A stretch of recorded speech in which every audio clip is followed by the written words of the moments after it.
book room and seeing a Spider-Man on the floor that is like part over there and part over there. You cannot do that with a non-fungible token. Right, right. So are you into NFTs at all? Does it interest you? Or with Veve? Yeah. Absolutely. Absolutely. I was waiting for you to finish your question. Absolutely. So a couple of things I will say to you is that, I'm a content creator. And so as a content creator, I try not to necessarily shut myself off from things that are happening in the collectible world. I try to be receptive to those things, to be knowledgeable about those things so that I can talk about those things, because that is what my audience wants to talk about sometimes, right?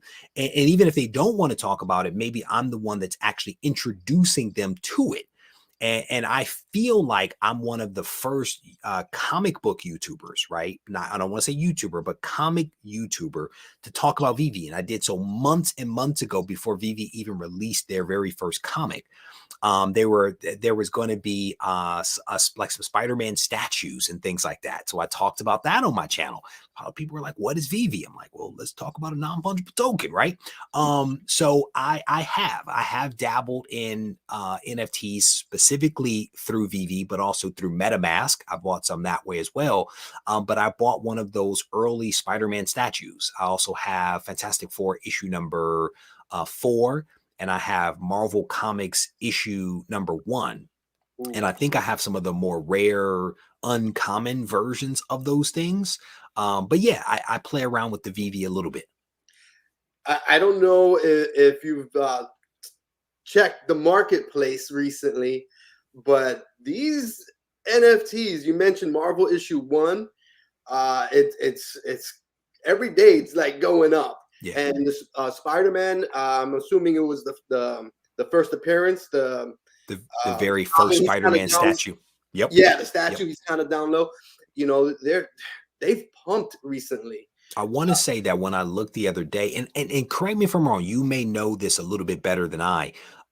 Is there a place to look at what has sold, or can you only see what the asking price is?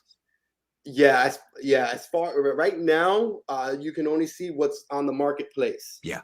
So that's asking price versus selling price. And I simply asked because I literally talked about this on my show just earlier today. I did a live stream and I mentioned my statue that I paid a couple of dollars for. I want to say it's now $4,000 is the asking price. But I need somebody to tell me what the selling price Well, is. I'm telling you, if everything I've put on the marketplace, as long as it's on the floor, if it's 4,000 and I put it for $3,900, it's sold for me. Check that out. It may take a few hours, 12 hours or so. I put something up for sale and it didn't sell. I looked, somebody undercut me. I'm gonna let it chill there. In my experience, it eventually will sell within the next day or so, but I don't know, for sure. So if it's, I guarantee if you go and you drop it, $200, it's going to sell. Yeah. But like, I mean, I don't remember how much I paid for it, but it was one of those statues that I think sold out pretty quickly. The Spider-Man version. And I want to say the most recent asking price that I saw in the marketplace when I looked 2 days ago was like $4,000, which is just incredible. I did not get a chance to look up the FF1 or the Marvel Comics issue number 1, but I will at some point. For sure, for sure. I mean, they're pumping hard, And Dokta Strange in the chat saying, in Veve, the asking price is the selling price. There you go. But yeah. So in my world of comics, we try to be careful about that, right? And I say that because you can ask, you won't get. So that's why we're so accustomed to looking at like either eBay sold, not Right. eBay listings, and then also in pricing guides, because that tells you like your what things actually sold for. So in my mind, I'm always thinking, is this asking or selling? And so it's good to know that those are essentially one and the same here. So, and again, I have not jumped into NFTs maybe the way that others have that have YouTube channels about NFTs, but I do dabble because it's important for me to be knowledgeable about things that are happening in and around my area, which is comics. For sure, for sure. It's what do you think about the future? Do you think that do you have a lot of comments asking about these NFTs about Veve, or not so much? Do you think that there's yeah? Go ahead, finish your thought. I'm sorry, I cut you off. Do you think that there's going to be more collectors moving over and collecting on Veve? Yeah, it's a little bit of a challenge. And here's why I say that. Collectors, by their very nature, to some degree or another, when you're talking about comics, like something that is tangible, right? Like you cannot see it, but I am literally surrounded by comic books. My comic book collection is 100,000 plus comics, right? And it's because we like to collect. We like to sort, organize. We like to flip through the books, right? We like to bag and board them and get them all lined up. It gives us comfort, right? Because a lot of us also have OCD. So we like tangible things, right? That is what comic book collecting is. Now, there are subsets of people that are in our world, that are investors, that are speculators, that are collectors, that are readers. And there's overlap with those groups, right? Those are not isolated groups of people. There are some people that are a mixture of these things. So I feel like there is a subset of people in comics that will also be attracted to non-fungible tokens, specifically collectible non-fungible tokens, right? And it may be more of your investor speculator type of person that moves in that area. But I do get the questions. I do get the questions, and it's oftentimes, "Hey Reggie, what are you doing? Hey Reggie, did you see this? Hey Reggie, did you pick this up?" Right? Versus like early on where people were like, "Well, what is an NFT?" Right? I think we've kind of sorta moved away from that. Not to say that there are not still people that are learning about it, but I think because I've been talking about it for so long, a lot of my audience has heard it enough to like not be like, "So what is an NFT?" Right, right. And to answer the other part of your question, I think the future is unknown. I think the future is unknown. I would say that if you are not at least learning about NFTs, you're probably making a mistake. You don't necessarily have to buy, but you should at least be knowledgeable, right? Same way you should be knowledgeable about the stock market and mutual funds and real estate and a lot of these other things. You want to have some understanding of these things and not be so closed off to what is actually happening, because it could be important at one point or time. For sure, for sure. And you mentioned stocks. Do you dabble a little bit into stocks and crypto? I dabble in everything, brother. All so right. so I have an MBA, and so I have an interest in finance. The very first stock that I actually bought was in high school, and it was Marvel Comics. It's my very first stock, and I figured out how to set up an account back then, and I was able to buy some shares. I lost all my money, right, because Marvel filed for bankruptcy, but it was still an experience. Right. I've always maintained 401ks. Because of my profession, we get stock options, unrestricted vesting options, all that kind of stuff. I have a financial planner that I've worked with for several years to manage our portfolio, along with my assistants. And then I have side accounts that I kind of play with. My wife has a couple of side accounts that I play with her money and all that kind of stuff. But yeah, I'm a big fan of stocks, of mutual funds. You name it, I've probably done a little bit of it. Any favorite cryptos that you're willing to mention? Oh, and sorry, you did ask that question. So when it comes to crypto, I I have a few different like wallets and ways that I buy. I do some of it through PayPal because I use comic book money that's like play money, right? So that's over there. Right. I have a Robinhood account, so I kind of play with some of that money. And then I have a few different wallets that I buy. And so I primarily buy Bitcoin and Ethereum, but through Coinbase, you have an ability to educate yourself on different cryptocurrencies. And as you do that, you can actually earn shares of crypto. So I've actually have a little portfolio because I constantly take tests, a 2 or 3 minute little video module that they do to get these crypto. And then I bought like, you know, Meta, for example, is one.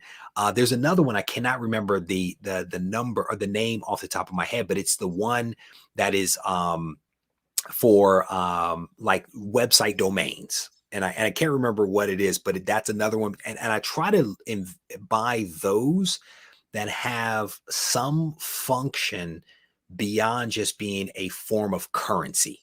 You know what I'm saying? Like I'm trying to look for some that are like infrastructure, right? That facilitates something else, because my belief is that not everything can be a monetary exchange. You need some foundational stuff. Like if you can invest in Visa, Visa is a system of moving money. So I look for stuff like that to actually buy. It has a utility. Anything with a utility. You see what I'm saying?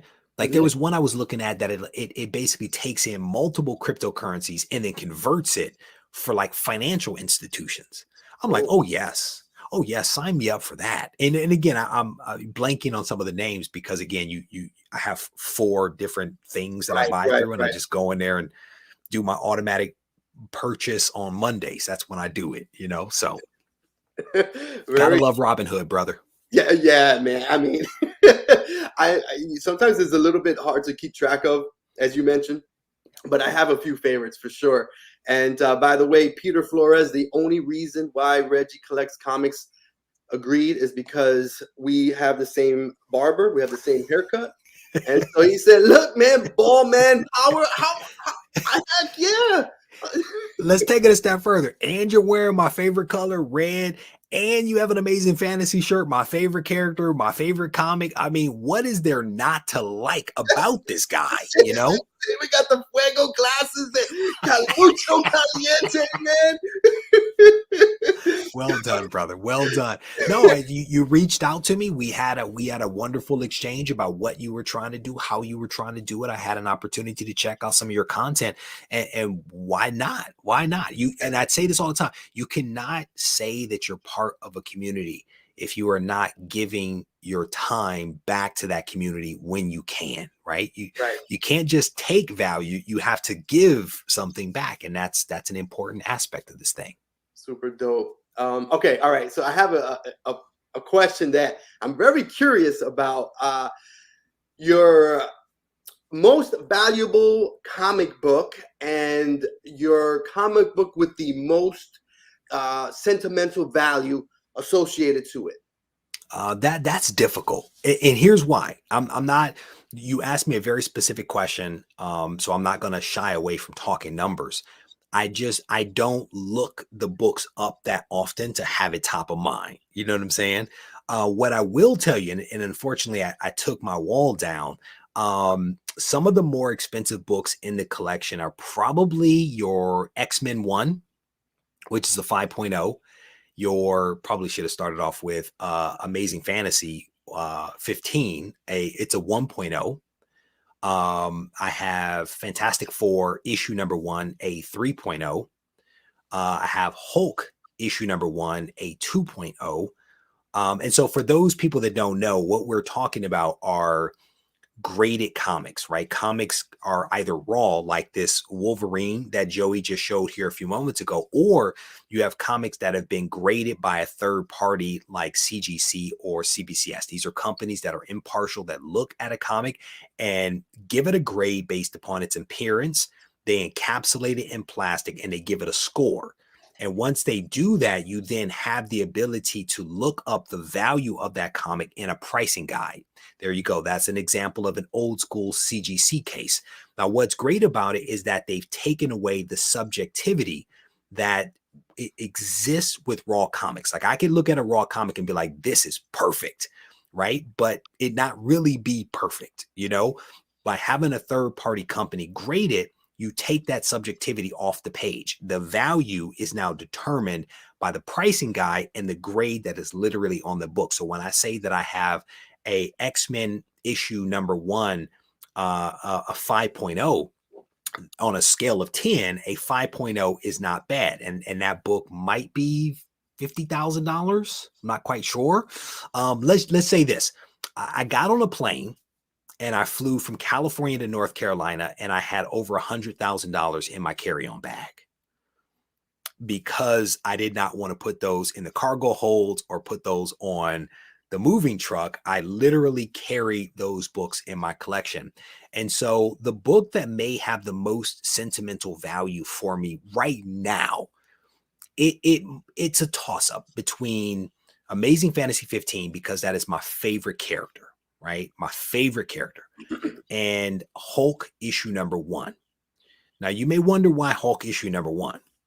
It has some sentimental value because it was the last book that I needed to basically have what I consider to be a great Silver Age collection.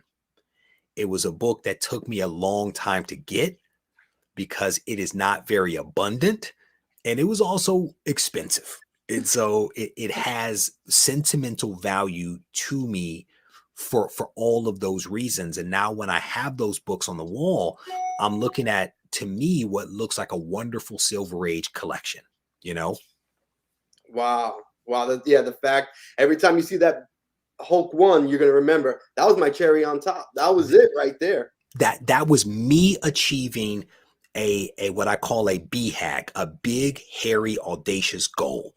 And so people have to remember that I came into this hobby, or I should say I came back to this hobby at the end of 2017, the beginning of 2018. I had no major comics at all. Like, I had my comics from my childhood, but those were not like crazy major comics.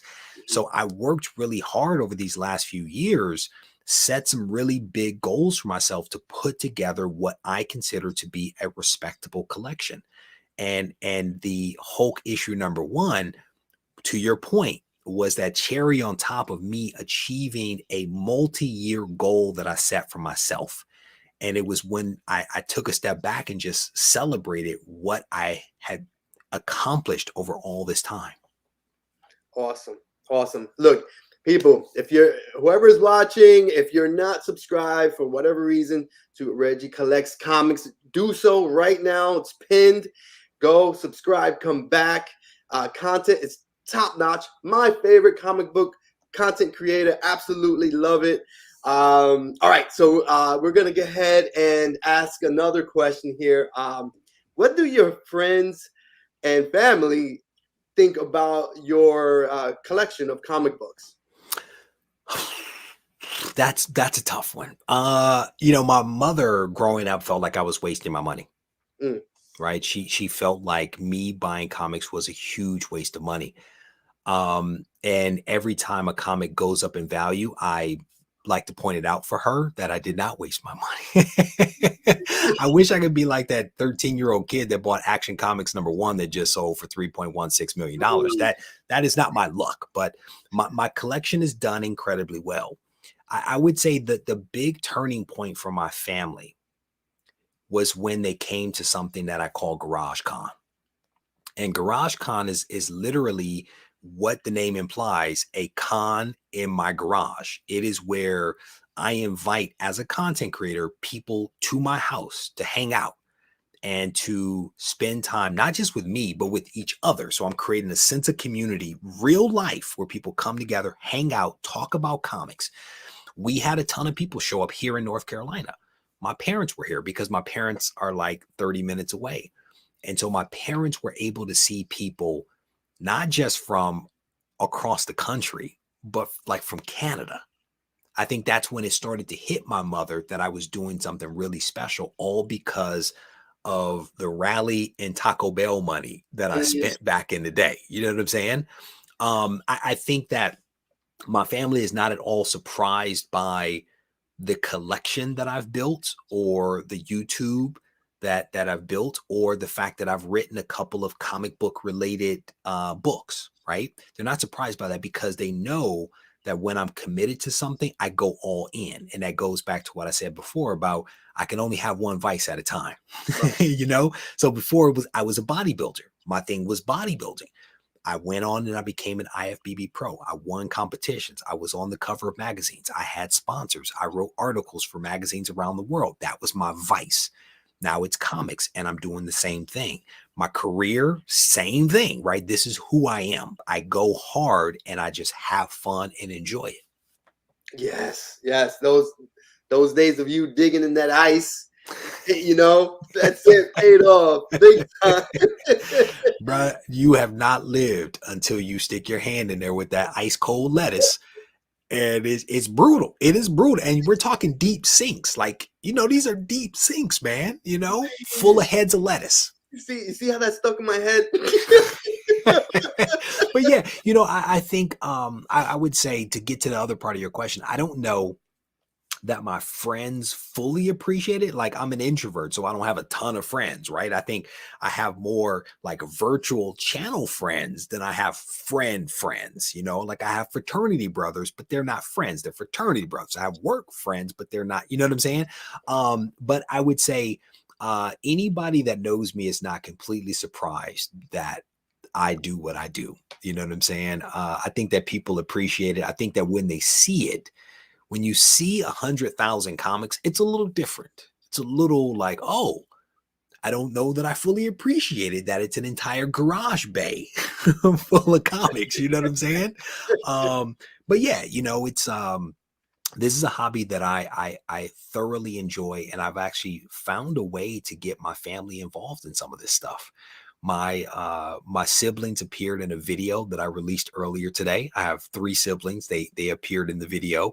My brother works on my podcast. He does that for me. And then my sisters potentially will be doing a couple of things for me. They pop in occasionally, help with GarageCon. They pack up orders occasionally. You know what I'm saying? But and my parents were here literally this weekend helping me process 400 orders for a book that I wrote with Doug Bratton. So it's just, wow, the family gets involved, man. Very cool. And the next GarageCon, do we have a date? Typically, it is in November. We do not have a date yet, and I'll tell you, you know, normally it's more of a October. This date looks good. Let's do it that day. You know, I think that we're going to be much more purposeful with GarageCon for a couple of reasons. One, I am going to be doing a copyright protection for the name GarageCon. I'm currently doing some things with Belle Biv DeVoe, because they had Garage Concert Series, and I have Garage Con, so we're working through a couple of things there. But the other thing is, as I mentioned, Doug and I wrote a book. We released the book at GarageCon. There's some things that we're working on that will potentially be released at the next GarageCon. So I'm going to be much more purposeful about the date. And I'm going to identify that date much earlier than I normally would. And so I would say, hopefully in the month of February, I will be able to identify what that date is in November of this year. So, all right, everybody, when you're watching this,